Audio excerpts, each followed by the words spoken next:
Pada suatu senja yang mendung, Victoria Hall berdiri megah di tengah kota Sunderland, menanti kedatangan anak-anak yang riang gembira. Gedung itu dipenuhi oleh suara ceria dan tawa kecil yang membalut atmosfernya dengan kehangatan. Malam itu akhirnya tiba, malam seru yang dijanjikan. Anak-anak akan menonton pertunjukan ajaib dari keluarga Fay, penghibur keliling yang dihormati dari Tinemout Aquarium, yang akan mengisi ruangan dengan keajaiban serta kebahagiaan. Anak-anak berkumpul dengan penuh semangat, menyaksikan aksi-aksi sulap yang memesona dan pertunjukan ilusi yang memukau. Mereka tertawa riang, terpesona oleh keajaiban yang terungkap di depan mata mereka. Namun, ketika pertunjukan memasuki babak terakhirnya, sebuah pengumuman menggelegar di seluruh ruangan. Menyatakan kalau anak-anak yang memegang tiket dengan nomor tertentu akan dapatkan hadiah istimewa. Dengan kilatan kegembiraan, hadiah-hadiah mulai disalurkan dari atas panggung ke arah anak-anak yang duduk dengan sabar di lantai dasar. Kegembiraan itu mendadak berubah jadi kekacauan yang mengerikan. Anak-anak yang duduk di lantai atas dan galeri, merasa takut terlewatkan oleh kebahagiaan yang dijanjikan. Mereka mulai turun ke lantai dasar dengan langkah-langkah panik. Ratusan anak-anak mendadak memenuhi tangga dengan kerumunan yang makin padat dan gak terduga, dikuasai oleh rasa cemas dan keinginan untuk meraih hadiah-hadiah tersebut. Tetapi di pintu bawah tangga, nasib tragis yang mematikan sudah menunggu.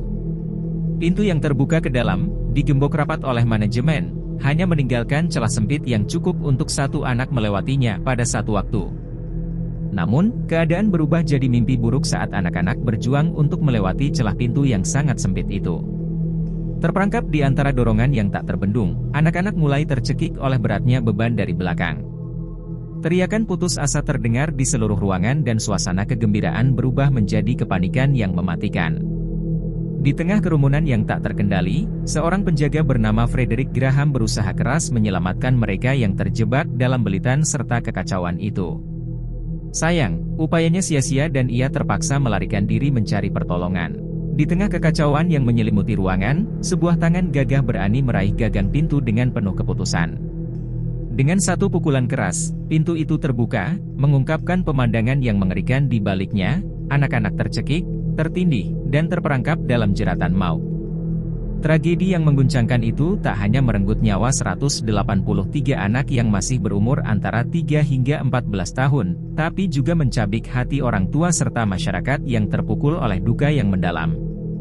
Berita tentang kejadian mengerikan itu menyebar dengan cepat, memenuhi halaman-halaman surat kabar dan mengirimkan gelombang kepedihan yang meluas di seluruh negeri. Ratu Victoria sendiri tersentuh oleh tragedi yang menggelegar itu dan mengirimkan pesan belasungkawa kepada keluarga-keluarga yang terluka serta menyumbangkan dana untuk membantu pemulihan dan penghormatan bagi para korban.